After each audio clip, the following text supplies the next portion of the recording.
ఆయన గారు అక్కడికి వెళ్ళి కూర్చున్నారు. బాబా గారు ఆయనకి హాని తలపెడితే నేనేం చేయాలి?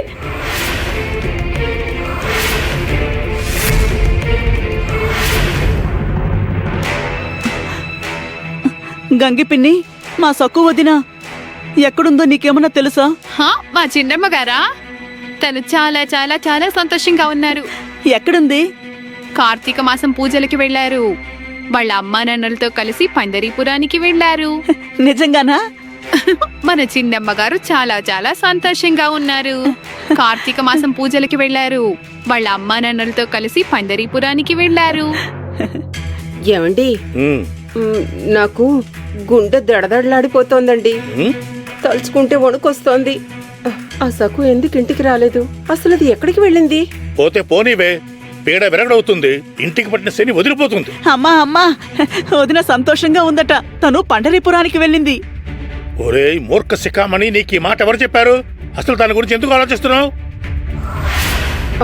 ఈ మాట నీకెవరు చెప్పారు? నేను చెప్పేది నిజం. నాకు ఇందాకే గంగ పిన్ని చెప్పింది. ఏం చెప్పింది? ఏం చెప్పావే? వినుకేం చెప్పావో అది నాకు కూడా చెప్పు.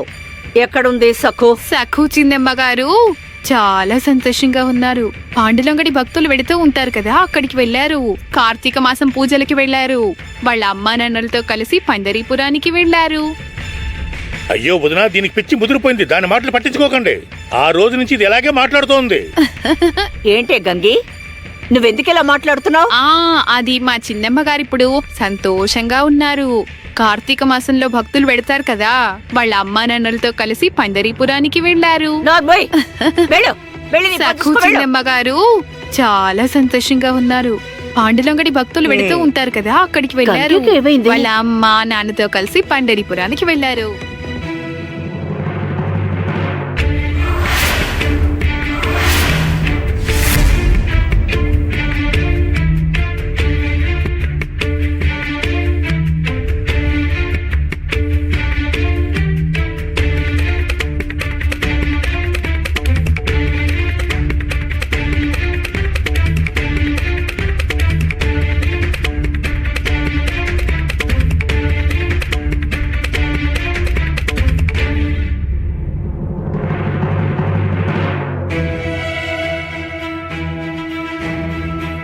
ఏవండి, ఏవండి, నేను వారిచి తల బద్దలు కొట్టుకున్న తర్వాత వచ్చావు. ఇందాకెందుకని మాట్లాడలేదు? నిజంగానే నేను నిప్పు అంటించలేదండి. అక్కడ జరుగుతున్నదంతా చూస్తే నాకు చాలా భయం వేసిందండి. తర్వాత నేను స్పృహ కోల్పోయానండి. ఆ తర్వాత అక్కడ ఏం జరిగిందో నిజంగా నాకు తెలీదు. అసలు అమ్మ నిన్ను క్షమించింది కదా, అయినా కూడా నువ్వు బాబా గారికి క్షమాపణ కోరుతానని ఎందుకు అమ్మ వెంట పడ్డావు? నేనా? నువ్వు అమ్మని వేధించలేదా? మేళ తాళాలతో ఊరేగింపుగా ఆశ్రమానికి వెళ్తాను అని. అమ్మ వద్దని నీకు ఎన్నిసార్లు చెప్పింది? నీకోసమే ఆవిడ ఒప్పుకుంది. నీ కోరిక ప్రకారమే పూజ మొదలు పెట్టారు. మరి? అయ్యో లేదండి, లేదు, అదంతా నిజం కాదు. అరే, నేను చెప్పేది కాస్త విను. నీ బాధేంటో నువ్వు కాస్త స్పష్టంగా మా అమ్మకి చెప్పొచ్చు కదా. అత్తయ్య గారు నన్ను విడిపించండి. దయచేసి నన్ను విడిపించండి అత్తయ్య గారు. మీరు మాత్రమే నన్ను విడిపించగలరు అత్తయ్య గారు. నన్ను కాపాడండి. నువ్వు అక్కడి నుంచి ఎందుకు పారిపోయి వచ్చావు?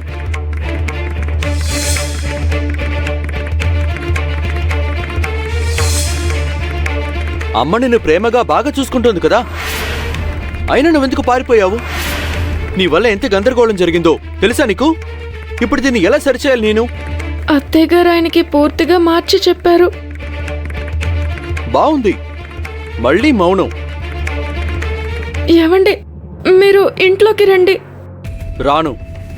నేను రానంటే రాను. నువ్వు వెళ్ళాలనుకుంటే వెళ్ళు.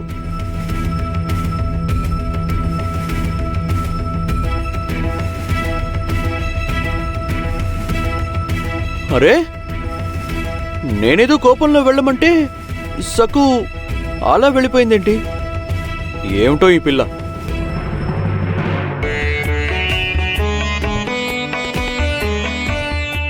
లకు అమ్మని అక్కడికి ఎందుకు పంపించలేదో నాకు అర్థమైపోయింది. అరే అరే అరే, ఈ మాటను ఇంత కోపంగా అడుగుతున్నావు? మృదువుగా అడగచ్చు కదా దేవి. దిగు వచ్చాడు. మరి మీ ముద్దుల మోము చిరునవ్వుతో కళకళ్ళాడాలి కదా. అవునండి, అంతా సవ్యంగా జరిగితే సక్కు బావుందని చిరునవ్వులు చిందించేదాన్ని. మీరే చూడండి. ఏం చూడను? బావుంది.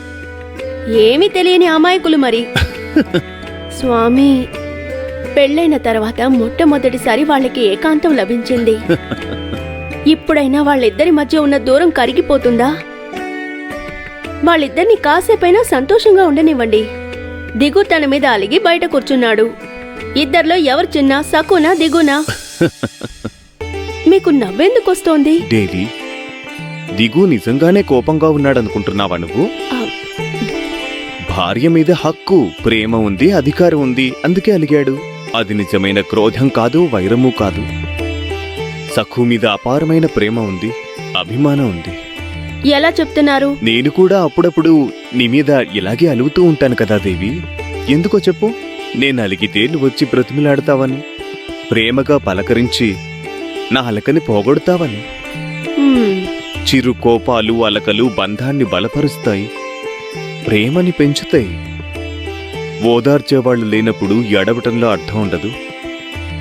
అలాగే ప్రేమగా పలకరించేవాడు లేకపోతే అలకకి అర్థం ఉండదు.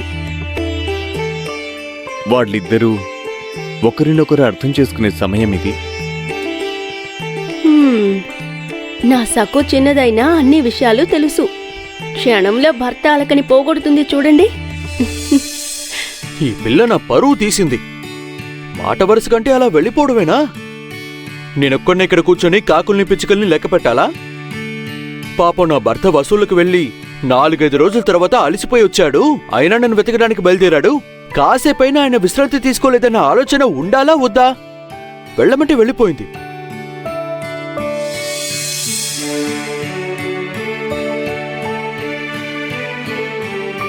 ఏమండి, మీరు చాలా దూరం ప్రయాణం చేసి వచ్చారు.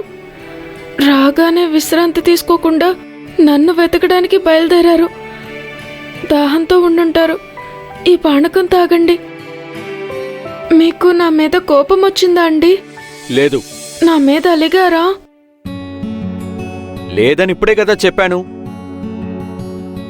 ఏవండి, మీరు నా మీద విసుక్కుంటున్నారు.